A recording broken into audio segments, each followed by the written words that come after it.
저희들은 하나님의 부르심 앞에 섰습니다. 삼위동질의 하나님께서 저희들을 불렀고 저희들을 모이게 하셨으며 저희들을 배우게 하셨고 저희들을 가르치시는 분이 성령 하나님이시며 깨닫게 하시고 행하게 하시는 분도 삼위동질의 하나님이십니다. 하나님의 자비함이 예수 그리스도의 구속의 그 은혜가 성령 하나님에 의해서 저희들에게 수용되게 하셨고 적용하게 하셨고 저희들로 하여금 그리스도의 십자가에 연합된 자로서 자신을 십자가에 못 박고 또 자기 십자가를 지고 예수 그리스도를 따라 말씀하셨사오니 저희들의 삶 속에서 개혁 신앙인으로서의 올바른 삶의 태도가 나타나게 하여 주시옵고 삶에서 확인되어지는 개혁 신학이 있게 하여 주시옵소서. 개혁교회 신자라는 자부심 그거 말고 참된 신자로서 어떻게 살아가야 하는지 고민하게 하시옵고 빛과 의의 열매가 저희들의 가운데 삶에서 나타나는지 날마다 말씀 앞으로 저희 자신을 데려가서 살피는 시간 되게 하여 주시옵소서. 이 시간도 예배 가운데 또한 교회, 초대교회 가운데 하나님께서 어떻게 역사하셨고 저희들에게 요구하는 것이 무엇인지 배우고자 합니다. 성령께서 저희들로 바른 말씀, 성경에 기초한 하나님의 인도하심이 있음을 확인하는 시간 되게 하시옵고 삶에서 믿음의 체험이 있는 저희들 되게 하여 주시옵소서. 이 시간도 성령께서 함께 하심으로 조명하여 주시옵길 바라오며 예수님의 이름으로 기도합니다. 자, 솔라 스크립투라 우리가 종교개혁 시기에 많이 듣던 말입니다. 화이브 솔라지가 있죠? 혹시 뭐 뭔지 아세요? 화이브 솔라지 오직 뭐가 있어요?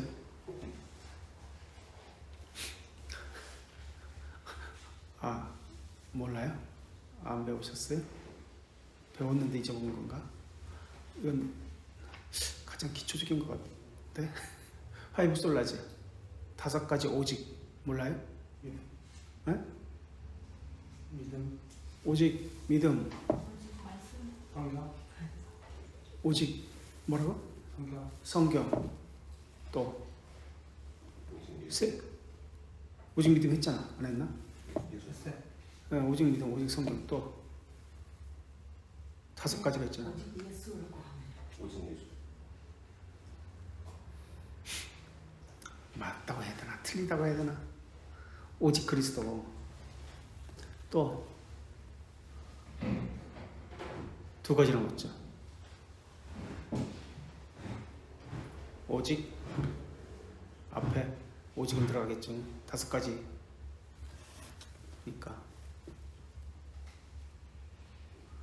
오직 은혜 맞았죠. 그리고 오직 하나님의 영광. 하나님의 영광. 오직 하나님의 영광. 오직 성경은 솔라 오직이란 뜻이죠. 라틴어로 솔라 스크립투라 성경, 오직 성경. 오직 믿음 솔라 피데. 오직 은혜 솔라 그라치아. 오직 그리스도 솔루스 크리스투스. 오직 하나님의 영광. 우리가 하나님께 영광 돌린다는 그런 개념 아니에요. 솔리 데오 글로리아. 격번했 때문에 그래서 솔리 데오 글로리아. 하나님의 영광. 여기 5가지가 화이브 솔라즈 5가지 오직입니다. 그런데 그 중에서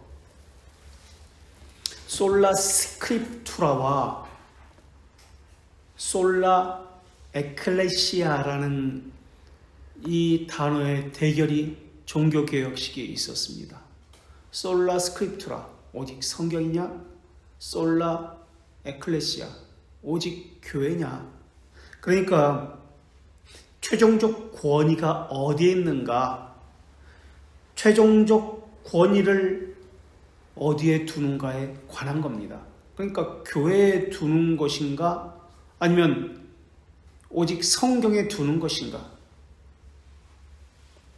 이것에 관한 논쟁이 계속되었습니다. 그래서 중세교회는 로마 카톨릭은 성경의 권위가 아니라 성경을 성경이라고 인정하는 것은 교회다.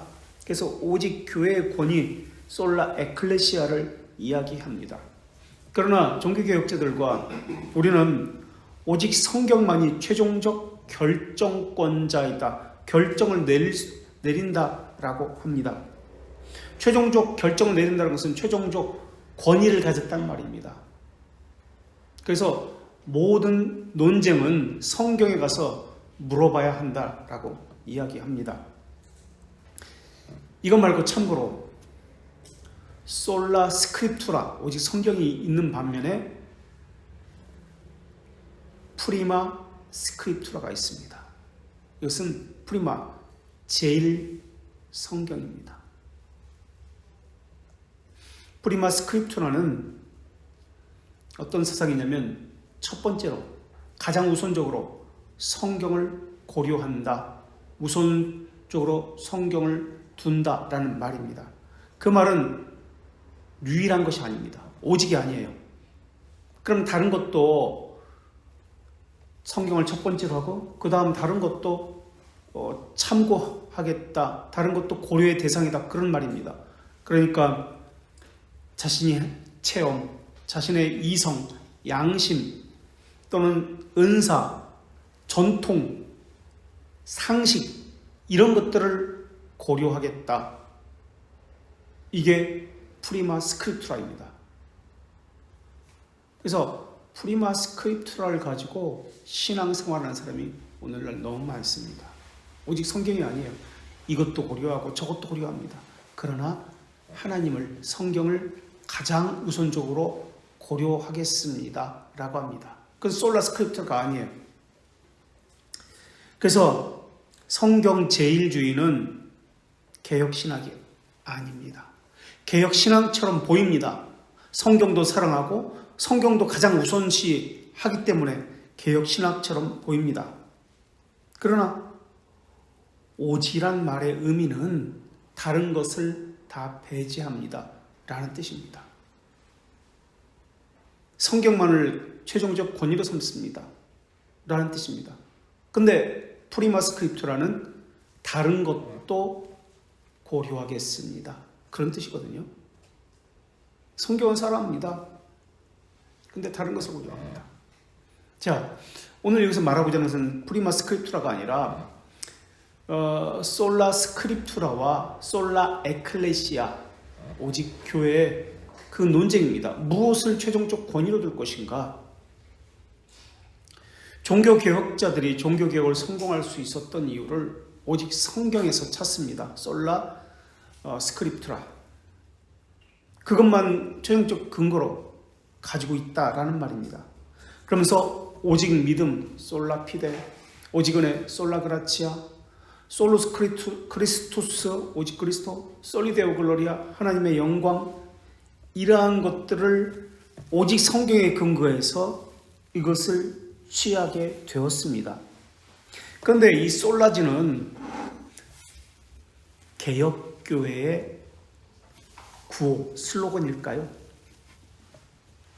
개혁신학의 슬로건일까요? 개혁교회라고 하면서 이것을 5가지를 자신의 신학이다 라고 하는 사람들도 있습니다. 그리고 교회 그 홈페이지나 이런 블로그에 자신이 믿는 신앙의 내용들을 써놓는데 이것을 써놓는 사람들도 있습니다. 이것은 어디서 나왔을까요? 누구의 신학일까요? 개혁교회가 아닙니다. 그럼 이것은 누구의 신학? 루터입니다. 루터파.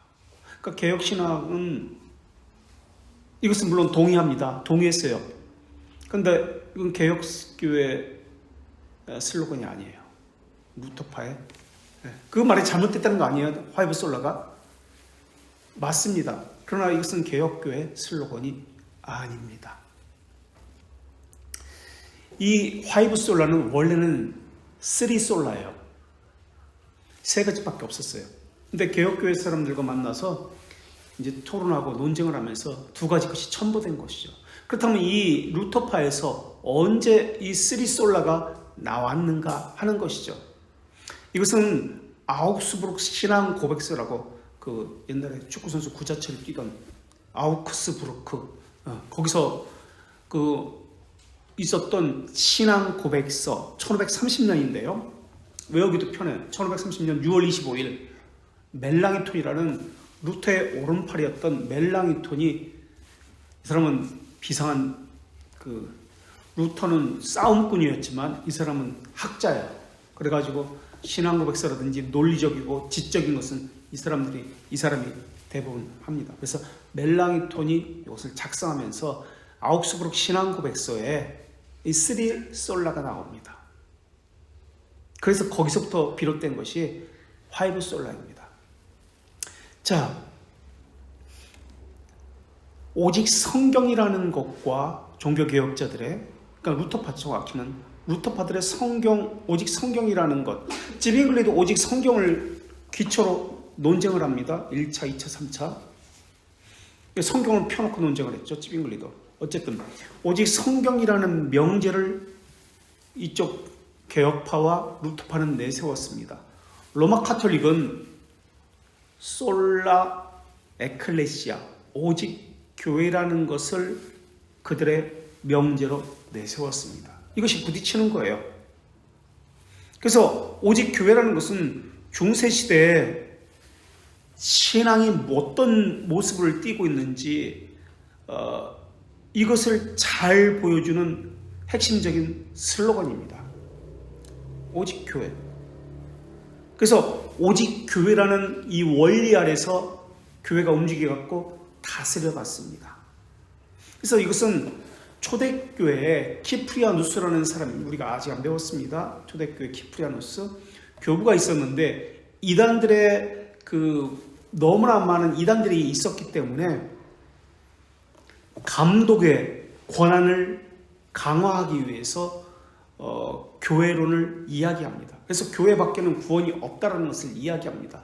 그런데 교회 밖에 구원이 없다는 것을 가지고 이 중세시대의 로마 카톨릭은 로마 카톨릭 밖에는 구원이 없다라고 이야기하게 된 겁니다. 그런 의미로 한 것이 아닌데 예수 그리스도 밖에서는 구원을 얻을 수 없다, 그런 개념으로서 그리스도께서 머리로 있는 교회 안에서만 구원이 있다라는 개념으로 설명한 건데 그것을 가지고 왜곡한 것이죠. 그러면서 11세기에 들어가서, 그러니까 1079년에 미사를 채택을 합니다. 미사를 채택하는데 이때 미사라는 말의 의미는 희생제사라는 의미입니다. 희생제사로서 예배가, 그때는 미사라는 말보다도 예배였겠죠. 희생제사라는 개념으로서 예배가 드려지기 시작합니다. 이것을 로마 카톨릭에서 교리로서 확정을 합니다. 1079년에. 그러니까 매번 예수 그리스도가 어떻게 되죠? 죽어야 됩니다. 매번 희생 제물을 드려야 됩니다. 그래서 우리는 단번에 예수 그리스도께서 하나님이기 때문에 신성을 가지셨고 단번에 영원한 효력을 가지셨고 나타내셨는데 그렇지 않습니다. 매번 죽여야만 합니다. 이게 1079년에 이제 결정한 겁니다. 그리고 1190년에 면죄부가 판매가 됩니다. 면죄부는 뭔가요? 면죄부는 루터 시대에도 면죄부가 있었습니다. 면죄부가 1190년도 12세기에 지금 처음 나타나기 시작합니다. 뭐예요? 면죄부가? 면죄부 뭐예요? 면죄부 모르세요? 면죄부 뭐예요? 면벌부라고 합니다. 정확한 표현은 면죄부라는 말로 우리가 많이 알고 있는데, 면벌부, 죄들의 용서에 관한 것, 그러니까 벌을 받지 않는 표입니다. 이 표를 사면은 돈을 주고 사는 겁니다. 표를 사면은 벌을 받지 않습니다. 지옥에 가지 않습니다. 면벌부예요. 이걸 비판한 것이 루터입니다. 1517년. 그러니까 지금 몇백 년간 지금 면벌부가 내려오는 것이죠. 돈을 주고 사는 거예요. 그래야 지옥을 안 가니까. 죄들의 용서함을 받으니까. 자, 1190년에 이것이 처음 시작됐고요. 그리고 이노첸조 3세 때 이 교황은 4차 십자군 운동, 십자군 전쟁, 가장 악랄하고 잔인한 그 십자군이 제4차입니다. 이것을 벌인 교황입니다. 이 교황 때 1125년에 화채설을 교리로 채택합니다. 그리고 화채설만 교리로 채택한 것이 아니라 고해성사도 교리로 채택합니다. 그리고 이 이노첸조 3세 때 칠성례를, 연옥교리를, 그것을 또 시행합니다. 그래서 정식 교리로 채택된 것은 1439년입니다. 그러니까 은혜를 우리가 지난 시간에도 살폈지만 은혜를 받는 방법에 대해서, 죄를 용서받는 방법에 대해서 지속적으로 무언가가 만들어지기 시작합니다. 그래서 이노첸조 3세 때 교황권이 제일 강력했습니다. 그래서 이노첸조 3세와 세속 군주와, 그러니까 왕과 성직 수인권 논쟁이 벌어집니다.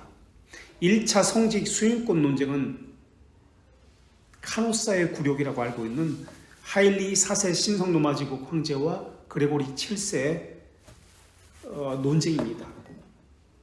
그리고 두 번째 논쟁이 바로 이노첸조 3세와 영국에서, 아까는 독일에서 일어났지만 이번에는 영국에서 일어납니다. 2차는 존왕, 그러니까 리처드 사자왕 1세의 동생인 존왕, 그 로비누스 시대입니다. 소설이 만들어졌죠. 그 배경으로 로비누스 시대. 이 존왕과의 논쟁에서 이깁니다. 그래서 지난 시간도 말씀드렸지만 이김으로 인해서 이 존왕은 마그나 카르타라는 대헌장, 세금을 왕 마음대로 못 걷는다. 그리고 군사를 왕 마음대로 그렇게 징벌할 수 없다라는 대헌장을, 마그나 카르타를 서명을 하게 됩니다. 그러니까 왕권이 줄어들었다고 해나 영향력이 약해진 것이죠. 바로 그 교황입니다. 그래서 이노첸조 3세 때 이러한 일들이 있게 되면서 교황권이 왕권보다 더 위에 있고 교황의 명령을 받아야만 왕도 무언가를 할 수 있는, 그러니까 세속권까지 교황권이, 영권이죠. 교황권은 영권이 세속권을 붙잡고 위에 있게 됩니다. 이게 교황의 역사예요. 자, 그래서 이 오직 교회라는 이 강력한 슬로건을 가지고, 그러니까 교회의 머리가 누구죠? 로마 가톨릭에서는 교황, 황은 황제입니다.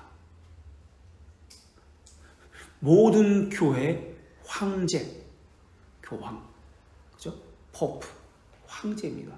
근데 이 교회 영적의 왕이, 황제가, 왕도 아니고 왕보다 위가 황제잖아요. 황제가 세속권까지, 그러니까 세상의 나라의 왕까지 자기 발 아래 무릎을 꿇게 합니다. 그리고 왕은 교황에게 무릎을 꿇고 교황의 발에 입맞춤을 하게 합니다. 그게 교황이에요. 자기 발에 무릎 꿇어가지고 자기 발에 입을 맞추게 하는 거.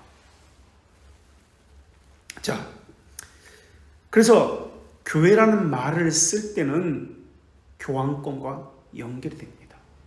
교황에 의해서 모든 것이 지시를 받고 성경 해석권도 일반 신자에게는 없습니다. 교황에게만 있습니다.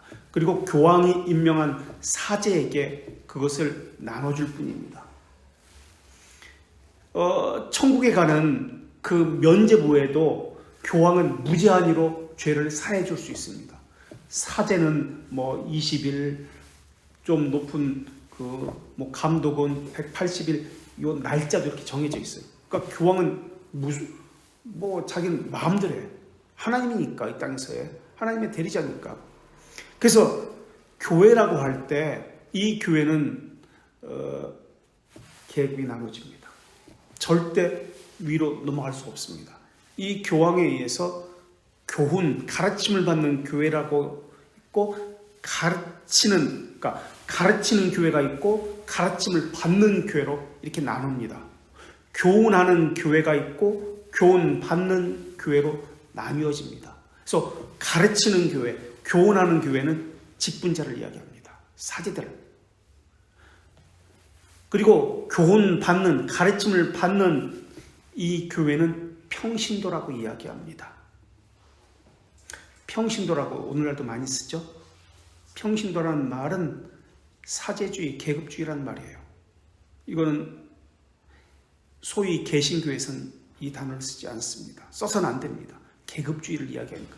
절대 위로 못 간다. 너희들은 사제의 축복을 받아야만 너희들은 천국 갈 수 있다. 죄들의 용서가 받을 수 있다. 그런 개념이에요. 왕도 사제가 복을 내리지 않으면 그들은 지옥 가요. 그렇게 만든 거예요. 그래서 그것을 위해서 고해성사라든지 이 미사라든지 화채설, 이것을 만든 거예요. 없는 거예요. 성경에 없는 것을 만든 거예요. 그러니까 왕인데 사제 앞에 가가지고 고해성사를 해야 됩니다. 교황 앞에 가서 고해성사합니다. 그러니까 고해성사는 건 죄를 고백하는 거잖아요. 내가 이렇게 해가지고 바람 폈어. 내가 이렇게 해가지고 도둑질했어. 내가 이렇게 해서 누구를 정치 대적자는 누구를 죽였어. 다 귀에 들릴 거 아니에요. 그러면 약점을 주고 있는 거예요. 평생 이 약점을 주고 왕을, 그래? 네가 그렇게 해? 그러면 또 다른 편에 가서 그걸 이야기할 수도 있고, 뭐 어찌됐든 정적인 것으로 이렇게 할 수 있겠죠. 이게 고해성사예요. 고해성사를 하면 그것에 대해서 죄를 사해 준다는 것이 교황으로부터 또는 사제로부터 이것이 있어야만 죄가 사해지는 겁니다. 그 죄를 사하기 위해서는 오늘날은 보석이라는 것, 만족이라는 것을 해야 하는데, 뭐 주기도문을 10번 외워, 아니면 뭐 예루살렘 성지 순례가, 아니면 뭐 선행을 100시간에, 이런 것을 사제가 이야기해 줍니다. 근데 죄가 크면 클수록 그것에 대한 강도라든지 어떤 봉사의 어떤 강도가 더 많아지겠죠. 어쨌든 그래서 직분자 계급이 있고 평신도의 계급이 있습니다. 이것은 계급적입니다. 성경에서도 이것을 니골라당이라고 들어보셨나요? 요한계시록에 나오는데 계급주의를 이야기합니다. 그래서 니골라당을 교회 내에 있다는 것에 대해서 책망을 하십니다. 하나님이. 계급주의가 있다는 거예요. 이러한 것들을 다 무너뜨리기 위해서 성경이 그것을 가르치지 않는다. 이 계급주의는 영지주의에서 나온 사상입니다. 초대교회에 있었던 영지주의 들어보셨어요? 영지주의 사상 들어보셨어요? 안 들어봤어요? 영지주의 때문에 쓴 성경은 혹시 뭔지 아세요? 성경이 영지주의를 배격하기 위해서 신약 성경 가운데 어떤 성경들이 쓰여졌습니다. 그래서 영지주의 사상을 거기에 그려놓고 있습니다. 안 들어보셨어요? 골로새서, 요한서신, 이러한 것들, 에베소서, 이러한 것들, 영지주의가 그 초대교회에 이단으로 정교된 것은 아닙니다만 이단적 사상을 가지고 만연해 있었습니다. 지금도 영지주의 사상이 뿌리 깊이 신앙 가운데 오늘날 깊이 들어와 있습니다. 영주주의 사상은 대표적으로 세 가지 사상을 이야기합니다. 그 중에 하나가 계급주의입니다. 영주주의 사상입니다. 이원론입니다. 계급주의니까 이원론이겠죠. 나누는 것이죠. 절대 밑에서는 위로 올라갈 수가 없습니다. 평생 그렇게 살아야 돼요. 계급주의 또는 이원론이 있고요. 또 하나는 금욕주의가 있습니다. 금욕주의도 사실은 이원론입니다. 왜? 몸을 악한 거예요. 물질은 악한 겁니다. 몸을 죽이면 영이 잘 됩니다. 이게 이원론 사상이에요. 금욕주의입니다. 그래서 영혼이 잘 됨 같이 범죄가 잘 된다고 그렇게 가르칩니다. 육체를 제어하는 방법을 사용합니다. 수도원주의도 바로 여기서 나오고 있습니다. 수도원에서 금식을 하고 육체를 제어하고 이러면서 그럼 영혼이 잘 된다고 생각하는 거예요. 하나님께 더 가까이 나간다고 생각하는 거예요. 이 영주의 사상입니다. 그런 사상들이 오늘날 곳곳에 가득 차 있어요. 이원론적으로 어디에 가면 기도응답이 잘 된다. 그리고 강대상에서 기도하면 기도가 잘 된다. 하나님이 빨리 들어준다. 그래서 이 강대상이나 이런 데는 소위 강대상은 왕고 권사님들만 올라가서 청소할 수 있어. 나누는 거예요. 이런 사상들이 오늘날도 많이 납니다. 영주주의 사상입니다. 또 세 번째는 철학적 상상력을 이야기하는 것이 영주주의입니다. 영주주의는 철학입니다. 그래서 상상력을 가지고 그것을 철학적으로 상상력을 동원해서 이런 거 많이 들어오셨을까요? 하나님을 머릿속으로 그려라. 성경 속으로 들어가서 상상을 발휘해서 이렇게 네가 이 사람도 되어보고 저 사람도 되어보고 이런 사상들 영주주의 사상에서 비롯된 겁니다. 이제 초대교회 이제 이단 사상에 대해서 영주주의가 뿌리다. 그 근저에 영주주의 사상에 다 들어있다. 이단적인 사상에는 그것을 이제 배우게 될 겁니다. 그래서 어쨌든 이렇게 계급적인 이런 영주주의적인 배경을 가지고 교회 솔라 에클레시아라는 사상을 주장하게 됩니다. 그래서 낮은 질서에 있는 평신도라고 이야기합니다. 평신도. 사제는 계급주의적인 높은 신분에 있습니다. 만들어낸 겁니다. 다. 그리고 교훈하는 교회는 성직자 사제 계급에서는 칠성례를 만들어가지고 태어나면서부터 그러니까 유아세례부터 세례성사 영세를 받는 여기서부터 죽을 때까지 종부성사 또는 병자성사라고 하죠. 죽을 때까지 사제에게 귀속시키게 만듭니다. 사제에게 매이게 만듭니다. 사제가 없으면 아무것도 못해요. 그냥 지옥 가는 거예요. 사제가 용서해야지. 신앙의 입문부터 죽을 때까지 일체의 과정 가운데 직분자가 사제가 개입해야 합니다. 은혜를 주는 것도 사제에 의해서입니다. 하나님도 은혜를 못 줘. 하나님도 은혜를 못 줘요. 내가 우리 경진이 형제한테 하나님이 경진이 형제한테 은혜를 주고 싶어도 못 주는 거야. 사제를 통해서 줘야 되기 때문에 사제가 주지 않으면 안 돼. 은혜를 받고 싶어. 사제한테 통해서 받아야 돼. 하나님께 직접 못 받아. 그러니까 태어나면서부터 죽을 때까지 사제에게 종속되는 거예요. 고해 성사를 통해서도 종속됐죠. 모든 은혜를 받는 것을 통해서도 종속됐죠. 도대체 그럼 어떻게 살라는 거예요? 그럼 군주도 마찬가지야. 왕도 마찬가지야. 태어나서부터. 세례명을 왜 받는 줄 아세요? 세례명? 마리아, 베드로, 이렇게 세례명 받잖아요. 그레고리오, 이런 식으로 세례명. 천국 가려고 그래요. 내 힘으로 안 되니까 성인들의 이름을 빌어가지고 천국 가려고 세례명을 받는 거예요. 그들의 공로가 많으니까. 근데 그걸 몰라. 어쨌든 이 교회에 종속되게 만드는 것, 솔라 스크립투라와 대주되는 솔라 에클레시아. 그래서 하나님도 직분자를 매개체로 삼지 않으면 어떤 은혜도 그 백성에게 전할 수가 없습니다. 성령님, 자기들이 그냥 성령님이라고 그렇게 이야기하는 것과 같은 것이죠. 이게 이단들의 수법이에요. 이단들 사상이나 중세에 있었던 로마 카톨릭의 그 사상이랑 뭐가 달라요? 똑같잖아. 자기 안에서만 구원받는다고 얘기했잖아요. 자기들 이단들 거기에 다녀야만, 거기서만 구원받고 자기들 교주를 통해서만 이 은혜를 받을 수 있다고 하잖아요. 중세에 똑같은 거예요. 또 은혜만 이야기하는 것이 아니라, 죄들의 용서만 이야기하는 것이 아니라 인격도 마찬가지입니다. 한 개인의 인격적 존재에 대한 인정을 하지 않습니다. 인격적 존재에 대한 지배권이 사제에게 있습니다. 그리고 이 사제의 계급도 7가지 계급으로 나누어져 있습니다. 봉건 제도의 그 7가지 제도가 그대로 교회 안으로 가지고 들어서 똑같이 만들어버린 거예요.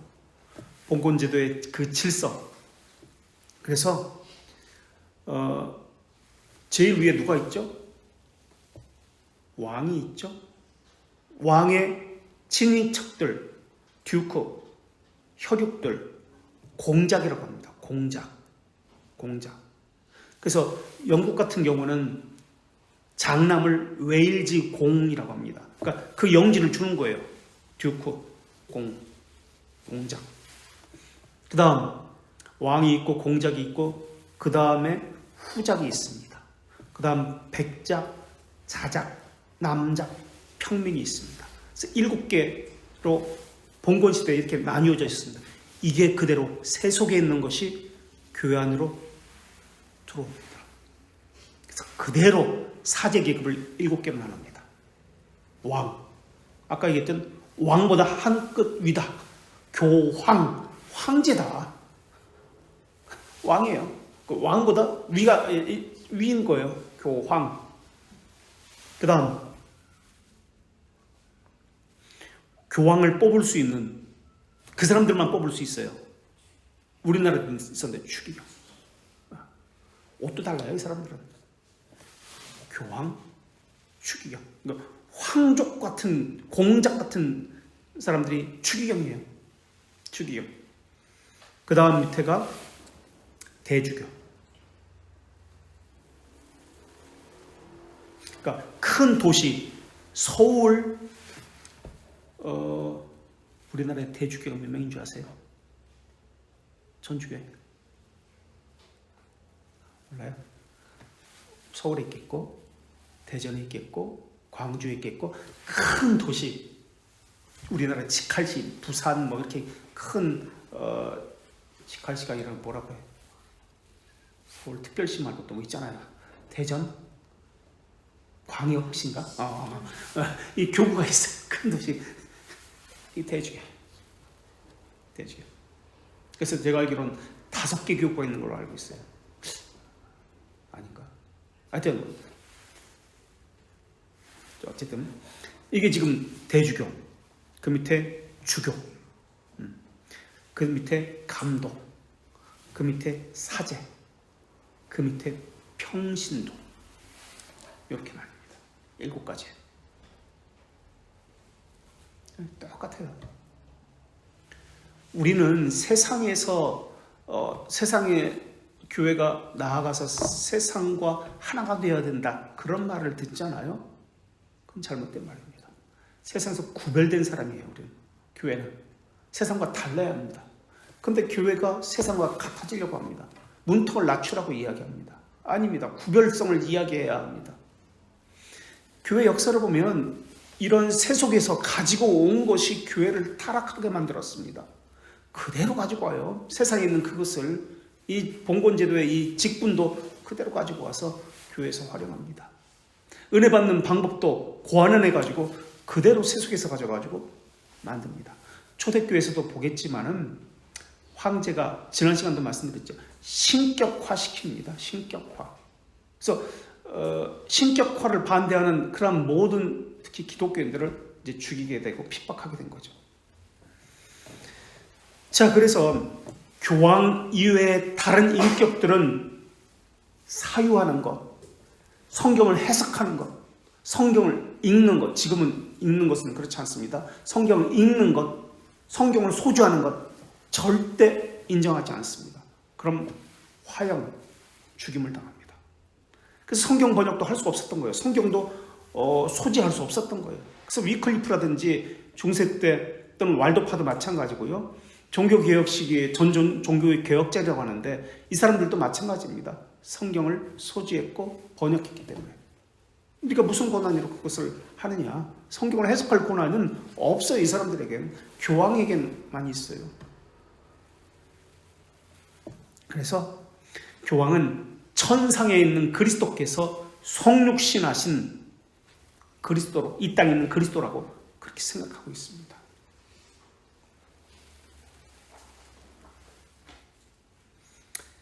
이것에 대해서 루터가 비판을 합니다.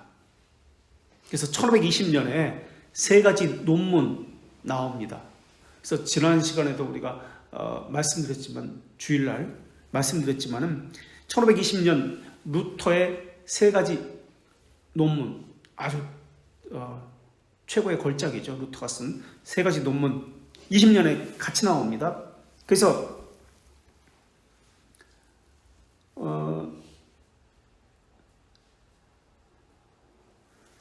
로마 카톨릭의 계급, 지금 말씀드렸던 이 계급은 잘못된 것이다. 성경에 근거한 것이 아니라 세속이 교회 안으로 들어온 것이다. 그래서 이 책이 뭐더라?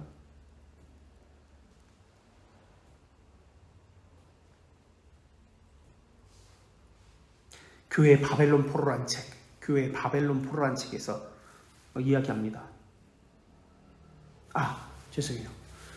이 책은, 그거는 바벨론 포로는 성찬에 대한 미사에 대한 그 반박을 이야기한 것이 교회의 바벨론 포로고, 이것은 독일 기독교 귀족에게 고함, 독일 기독교 귀족에게 고함, 계급적인 것을 이야기하기 때문에 독일 기독교 귀족에게 고함이라는 책입니다. 소논문입니다. 그리고 교황에게서 자유로워야 한다. 종속되지 말아야 된다. 그래서 나온 것이 1520년에 세 가지 논문 중에서 제일 늦게 나온 기독교인의 자유라는 소논문입니다. 그러니까 그 당시하고 다 밀접한 거예요. 미사, 성찬, 교황 이런 것과 다 밀접한 논문들이에요.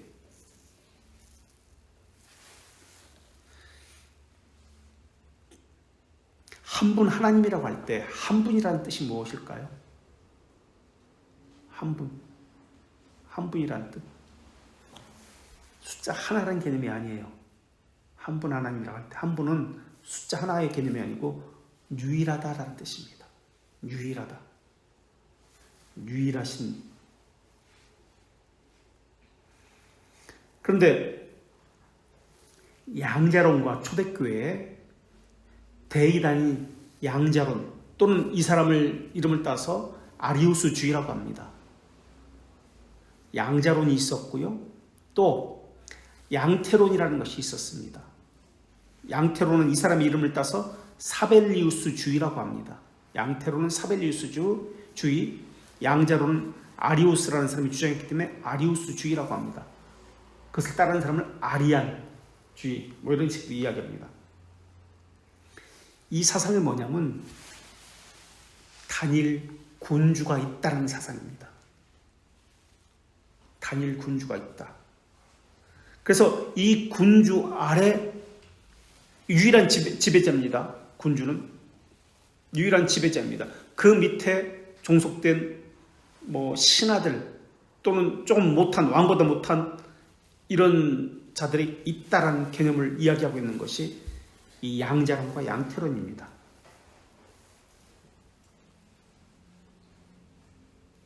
그러니까 이 사상, 양자론과 양태론은 지난 시간에도 말씀드렸지만 누가 가장 선호하겠습니까?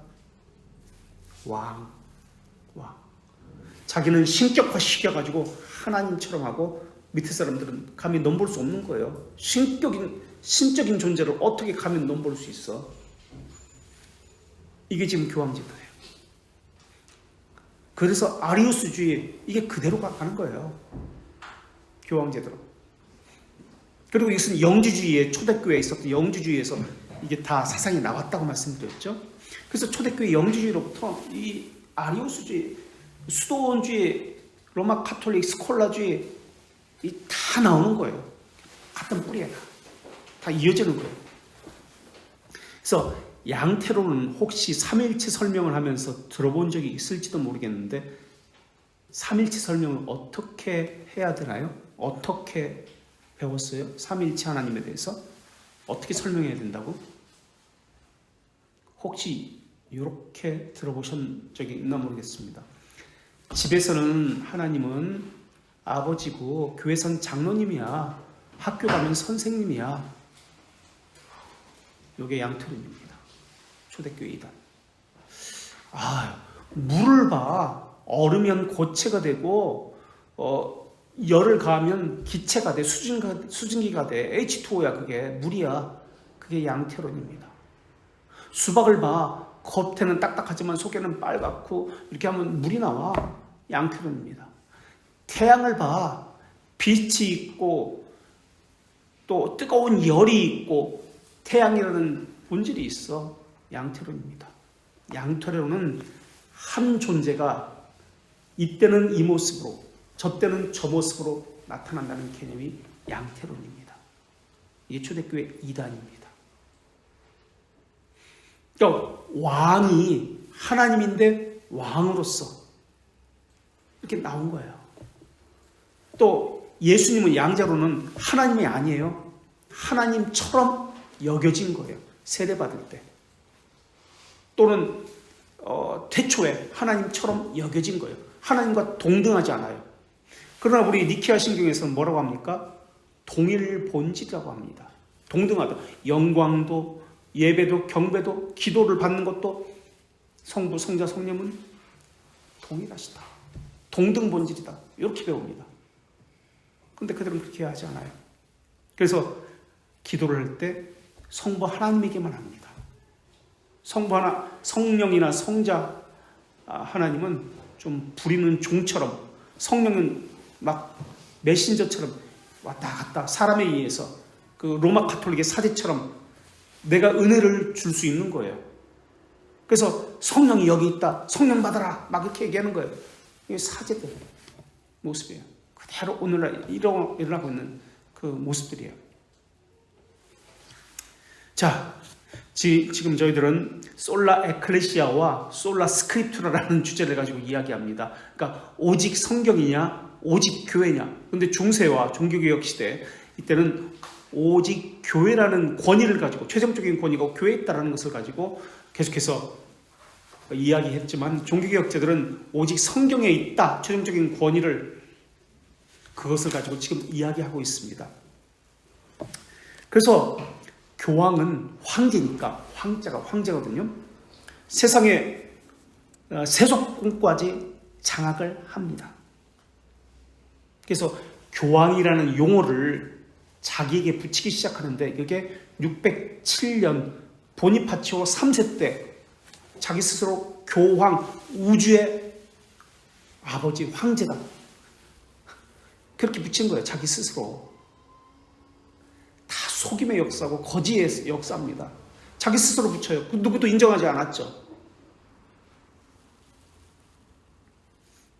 그래서 이 교황은 세속권까지 잡으면서 삶에 있어서나 그 영향력은 엄청났던 거예요. 그래서 교황의 발 앞에 입맞추어야 된다.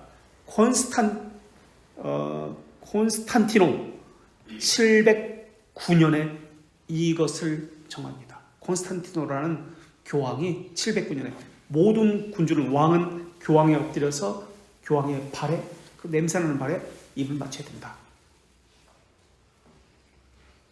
그래서 종교개혁자들은 이것을 비판합니다. 자기가 뭔데? 누가 하나님의 대리자로서, 그리스도의 대리자로서 누가 세웠는데? 이제 초대교회 이거 책에 나옵니다만 베드로의 후기자라고 그러는데 베드로는 로마에 없었어.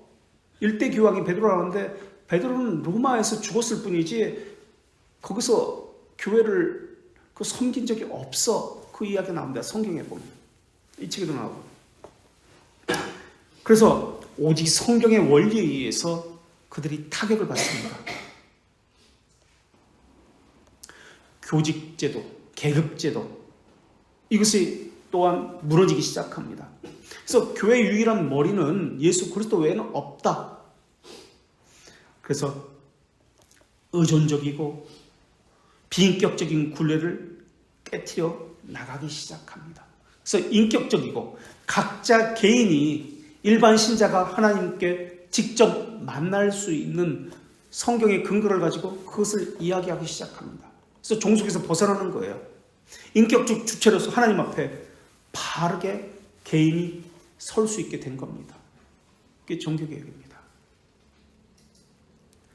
무인격적인 존재로 만들었던 중세교회의 그 교황에게서, 모든 것을 종속시켰던 그 교황에게서 하나님 앞에 단독자로 서게 해서 참된 인간임을 발견하게 한 것이 종교개혁의 그들의 수고였습니다. 그래서 하나님의 형상을 닮은 자들을, 사람이 창조되었을 때 하나님의 모양과 형상을 따라 창조되었다고 하잖아요. 그리고 골로새 3장 10절에 그 형상을 이야기할 때 하나님에 대한 지식과 거룩과 의라고 에베소서 4장 24절에서 우리가 찾아보았죠. 라고 했습니다. 그것을 찾게 되는 겁니다. 이게 종교개혁입니다. 자, 뿐만 아니라 로마 카톨릭은 예배에 대해서도, 지금 우리가 예배라는 주제를 가지고 합니다만, 예배라는 것을 자국으로 하지 않습니다. 그럼 600년에 그레고리우스 1세 때 라틴어로 예배를, 그러니까 나중에 미사로 바뀌었다고 얘기했죠. 예배를 라틴어로 하라고 그렇게 합니다. 그럼 못 알아들어요. 글씨도 못 쓰는 사람들인데 그 당시는 문맹률이 높았잖아요. 라틴어로 합니다. 그리고 연옥 교리를 613년에 그레고리우스 1세가 만들어냅니다. 590년부터 그레고리우스 1세가 그레고리오 찬트 들어보셨죠? 그 만든 사람인데 그때부터 중세라고 이야기합니다. 왜? 교황권을 강화시킨 사람이기 때문에. 그래서 이런 것을 만들고 교황권을 강화시킵니다. 그레고리우스 1세가. 또 마리아에게 기도, 죽은 자를 위해서 기도하는 것, 성인을 이름을 빌려가지고 성인에게 기도하는 것, 다 이 사람이 만든 거예요. 그레고리우스 1세가. 은혜 받는 길을 고안해낸 사람입니다. 그래서 교황권을 강화시킨 사람, 로마 감독이었지. 이 사람에 의해서 중세가 시작됩니다. 그래서 중세는 진리를, 제목이 뭐죠? 우리는 진리의 보고이고, 지금 초대교회는 진리를 확립한다, 개념 정리한다. 진리의 보고. 중세는 진리를 어떻게 한다? 숨겨둔다, 묻어둔다, 감추어둔다. 그런 개념입니다. 그래서 교황은 은혜 받는 길을 만들어내는 거예요. 참된 진리는 버리고 숨겨두고 안 가르쳐요. 진리를 무지한 자로 만들 거예요. 무지한 자이기 때문에 가르쳐야 되는데 무지하기 때문에 가르칠 수 없다고 이야기해요. 그래서 형상을 만듭니다. 조각을 만들고. 그리고 종교개혁은 다시 진리를 재발견하고 되찾은 것을 이야기합니다. 이게 종교개혁입니다. 그렇다고 종교개혁이 끝나고 근현대 교회사에서는 진리를 가공해내기 시작합니다. 거짓된 것을 그럴싸하게 참된 것이라고 이야기합니다. 그래서 근현대 교회사 공부하면 지금 우리의 신앙의 양태가 어떤 철학에 근거하고 그런 신앙생활을 하는지 그게 다 드러납니다. 그래서 근현대 교회사는 어려우면서도 또 재미있습니다. 어쨌든 초대교회에 이 사람 그레고리우스 1세 전까지를 초대교회라고 하고 진리가 세워지고 이 그레고리오스 1세부터 590년부터 중세교회라고 하는데 그것은 진리에 관해서이기 때문에 그렇습니다. 은혜를 받는 길을 고안해냈기 때문에 그렇습니다. 그래서 397년 신약 성경을, 그전은 이제 구약 성경이 있었으니까 신약 성경을 정합니다. 초대교회 때 서로 성경을, 이 성경도 뭐 무슨 성경 바나바 성경, 뭐 베드로 뭐 삼서 이런 것들이 많이 있었어요. 그래서 사도들이 다 죽었으니까, 사도들의 제자도 다 죽었으니까 어떤 것이 과연 예수님의 말씀이고 참된 성경이냐, 정경이냐, 캐논이라고 하는데 이 정경의 기준이 무엇이냐, 어떤 것이 참된 성경이냐, 이것을 바르게 해야만 했습니다. 그래서 397년에 신약 성경, 구약은 있었으니까 신약 성경의 정경을 다시 확립하게 됩니다. 그 기준이 뭐냐면 첫째, 사도적 정통성이 있는가, 사도적 기준이 있는가, 이게 첫 번째입니다. 그러니까 예수 그리스도의 제자들과 그 속사도들에 의해서 이어지고 있는가, 그 말씀이 인정되고 있는가, 그 서신이. 그래서 사도적 전통성, 기준 있는가, 이게 첫 번째고, 두 번째는 보편적으로 어느 교회든 이것을 활용하고 있는가, 수용하고 있는가, 이 성경을 요한일서, 뭐 에베소서, 이것을 보편적으로 수용하고 있는가, 이게 두 번째입니다. 보편적으로 수용하고 있는가, 보편 교회에서 이것이 읽혀지고 있는가. 세 번째, 예배 시에, 예전 시에 사용되고 있는가. 세 번째, 예배, 예전 이럴 때 이 성경이 사용되고 있는가. 네 번째, 이 성경이 정통 신앙을 가지고 있는가. 그러니까 성경과 성경에 모순이 없고 바른 진리를 담고 있는가. 이게 네 번째입니다. 그래서 성경은 무엇을, 어떤 흐름을 가지고 있습니다. 그 흐름, 그 맥이 뭐죠? 성경에는 일관된 흐름이 있습니다. 그게 뭘까요? 성경의 흐름, 맥. 성경은 이것으로 꿰뚫어집니다. 예? 뭐라고? 어떻게 알았어? 그럴 것 같았어요? 신약, 구약, 약속, 언약입니다. 언약에 의해서 꿰뚫어집니다. 언약. 그래서 이 정통이다 할 때, 정통신앙이 할 때 그 맥은, 흐름은 언약입니다. 무엇에 대한 언약이죠? 그럼 무엇을 언약했죠? 무엇과 관련된 언약이죠?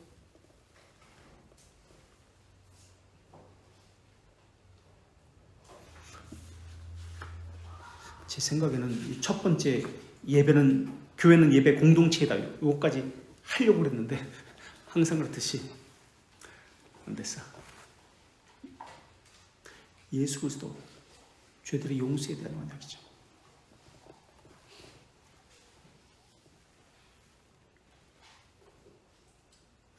이것을 정경이라고 합니다. 그렇게 해서 정해진 것이 392766권 정경이라고 합니다. 캐논. 캐논은 잣대란 뜻이에요. 표준. 자를 대가지고 딱 재가지고 맞아떨어졌다. 그래서 이것이 그대로 웨스트민스터 신앙고백서에 나옵니다. 앞에, 제일 앞에. 그래서 우리 교회에 사는 신앙 또는 역사, 인물, 부분만 떼어가지고 사용하고 가르치는 것은 가능합니다마는, 일반 역사는, 그러나 교회 역사는 그것은 불가능합니다. 왜죠? 그것이 오늘날 우리에게 영향을 끼치기 때문에. 그래서 전체적인 틀 안에서 그 부분을 봐야 합니다. 이것이 어떻게 우리에게 이어져 오고 있는지, 그 밑에 흐르고 있는 그 사상들을 살펴야 하기 때문에 전체 속에서 그 부분을, 그 사람을 그 역사를, 그 상황을 보아야 합니다. 이게 교회 역사입니다. 그래서 어떤 형태로 우리에게 이 모습이 변형을 해서 이름만 바뀌어서 계속 나타나요. 이단적인 사상은 어떻게 이름을 바꿔서 우리에게 나타났는지 살피는 것이 교회사입니다. 그래서 전체 속에서 봐야 합니다. 전체 속에서 보지 않으면 교조주의에 빠집니다. 교조주의라는 것은 교조주의에 빠지게 되면 분열이 일어납니다. 당을 짓고 계급적으로 이러한 것이 일어납니다. 교조주의는 신앙이 없는 신학만 있는 것을 이야기합니다. 신앙이라고 하는 것은 삶을 이야기합니다. 그래서 고백과 삶이 분리되지 않는 것을 이야기합니다. 그래서 삶과 말이, 고백이 분리되지 않는 것, 이것이 개혁신앙입니다. 그러나 교조주의는 분리가 됩니다. 신앙만 있습니다. 머리만 있습니다. 이성만 있습니다. 그래서 신앙 고백은 역사적이고 역사성과 함께 갑니다.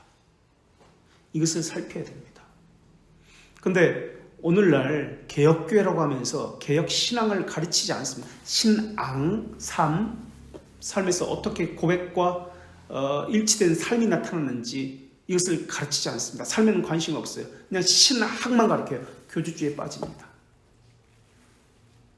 오늘날 개혁교회라고 하면서 청교도를 강조하는 사람들이 있습니다. 그러니까 청교도를 강조한다는 말의 의미는 그 사람만 빼가지고 공부한다는 뜻입니다. 그 청교도 한 부분, 80년이거든요. 청교도 역사 한 부분만 떼어가지고 공부한다는 뜻입니다. 이것은 바른 교회사를 배우는 바른 신앙이 아닙니다. 전체 속에서, 이 흐름 속에서 어떻게 연관성을 가지고 있는지 이 속에서 보는 것이 교회사입니다. 예배도 마찬가지예요. 지금 예배를 합니다만은 예배 홀로 있지 않아요. 예배도 연관성을 가지고 있습니다. 그래서 외경이라는 것은 감추어졌다, 숨겨졌다 그런 뜻입니다. 그래서 정경과 외경으로 나누잖아요. 감추어졌다. 그래서 감추어진 그 외경은 공개적으로 읽어서는 안 됩니다. 예배 시간에 또는 공개적으로, 개인적으로 이렇게 그것을 해석해서 안 됩니다. 외경이라는 개념이에요. 자, 그래서 이 오직 성경이라는 것과 오직 교회라는 개념이 계속 싸워왔습니다. 우리는 교회의 전통을 따르는 것도 아니고 장로의 유전을 따르는 것도 아닙니다. 예배도 마찬가지입니다. 오직 성경에 근거해서 예배를 봐야 합니다. 이게 제2계명이기 때문에 그렇습니다. 대상, 예배의 대상이 누구냐? 제1계명, 예배의 방법 제2계명, 이런 것들이 성경에 근거해서 이게 나와야 됩니다. 그래서 교회는 예배 공동체이다 라는 것을 다음 시간에, 우리 서론이 좀 길었는데 우리가 아직 안 한 게 있습니다. 교회가 뭐 하는 곳인가? 교회는 4가지 기능을 합니다. 사도행전 2장 42절에 보면은 교회가 가르침을 받아, 사도의 가르침을 받아 라고 나옵니다. 서로 교제하고 떡을 떼며 오로지 기도하기에 힘쓰니라, 4가지 것이 나옵니다. 교회는 가르치는 교회, 배우는 교회입니다. 교회는 성도의 교제가 있는 교회입니다. 있어야 돼요. 이게 교회라는 개념이에요. 성도가 서로 교통하는 것과 이게 교회라는 개념입니다. 교회는 떡을 떼는 곳입니다. 성찬을 이야기하죠. 그리고 교회는 기도하는 곳입니다. 이 교회의 사역 4가지, 이것을 가지고 또 이야기해야지 교회는 예배 공동체가 설명이 돼야 될 것 같아요. 예배는 예배만 있는 것을 이야기하는 게 아니기 때문에 그래요. 예배는 말씀드렸지만 가르침을 받는 것, 사도적 가르침입니다. 사도의 가르침, 목사의 가르침 아니에요. 사도부터 계속해서 이어져 내려오는 그 진리, 그 복음을 가르침 받는 거예요. 성경에 근거해서, 교회의 전통에 근거한 거 아닙니다.